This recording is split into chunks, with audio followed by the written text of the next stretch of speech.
Un filósofo antiguo dijo una vez que todos los caminos conducen a Roma. En una época fue cierto.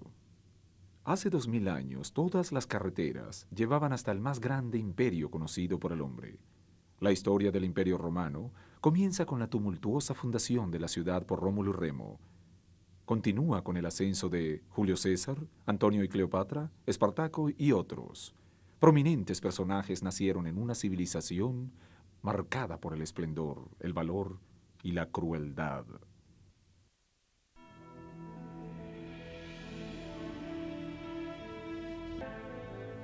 Fueron los hombres y mujeres más talentosos de su época, poderosos, apasionados y obstinados.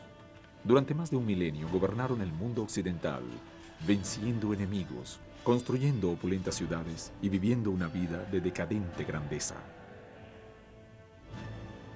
El Imperio Romano ha alimentado las fantasías del mundo moderno. Hollywood ha recreado los ostentosos palacios romanos y la vida de ese pueblo. Sus crueles y sangrientas conquistas y su sensacional vida de lujuria. Remember, I want you to forget me, please. Forget? How? I can never be more far away from you than this.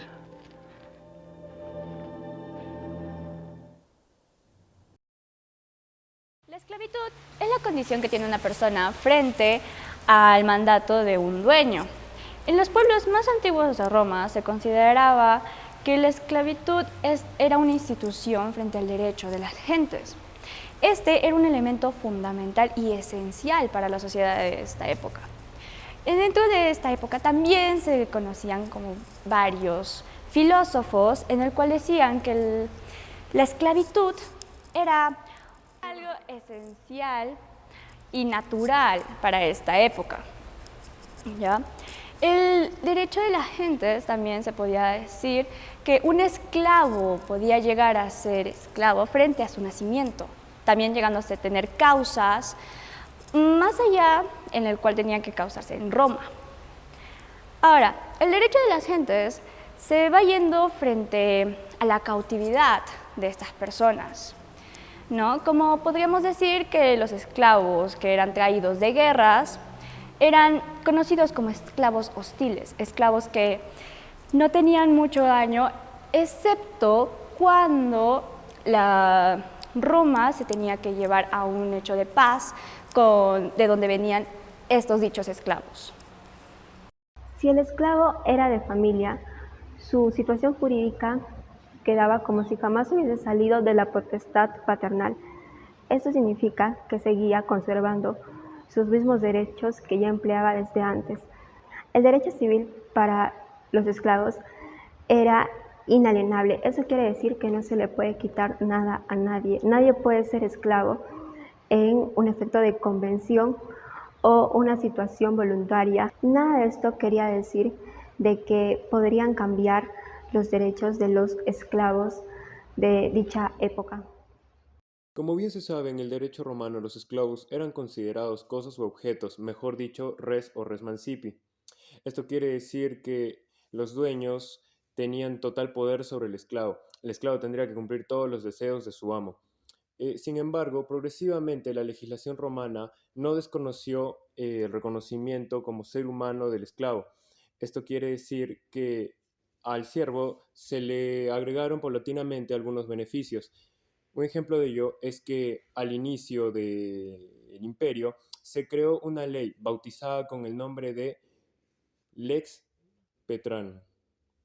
Esto quiere decir que al amo se le impedía votar al esclavo hacia las fieras, sin antes un juicio justo.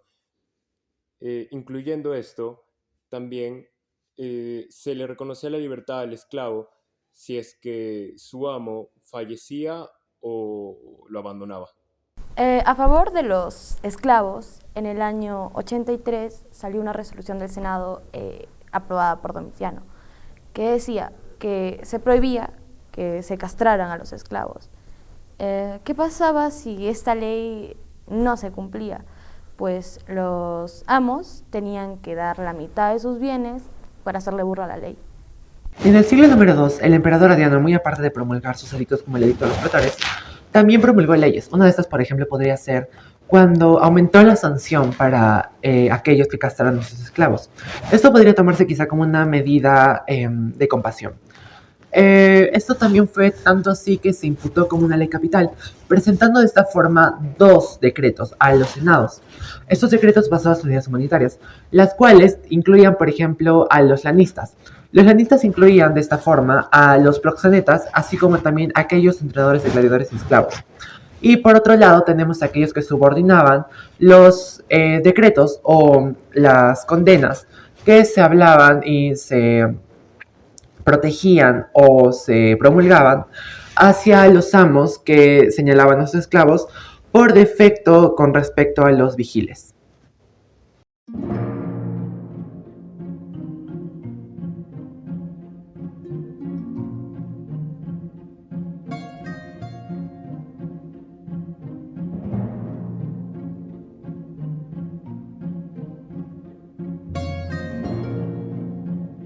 Como sabemos, uno de los principales edictos era sobre el estatus de los esclavos.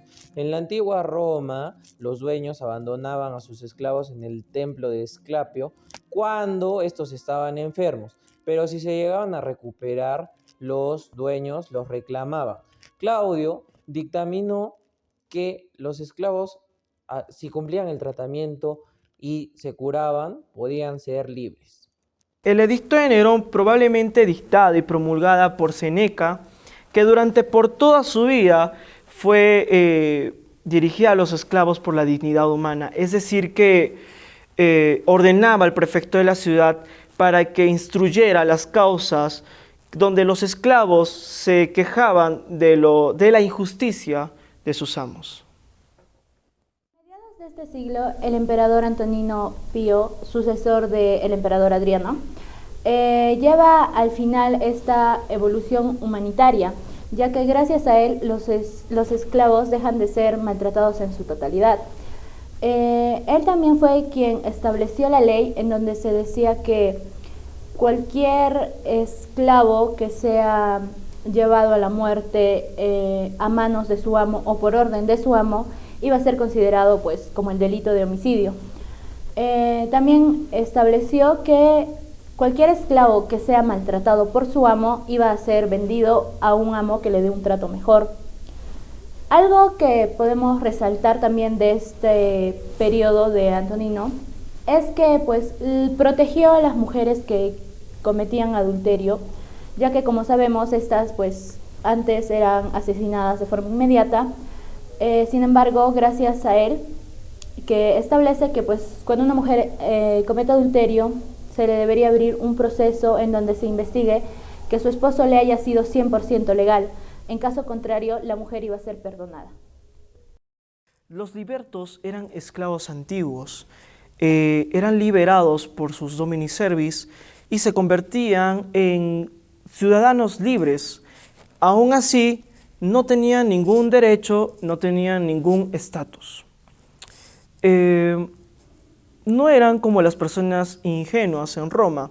¿A qué nos vamos con eso? Que no eran personas que hayan tenido una vida de esclavitud. Los libertos no tenían ningún derecho. Con esto nos damos cuenta en qué ha influenciado mucho las leyes y las normas en la ciudad de Roma.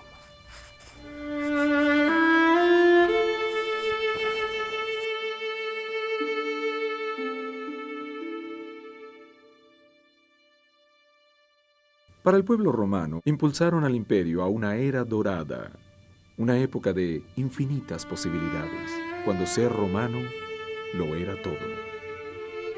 Los acompañó Joe Mantegna.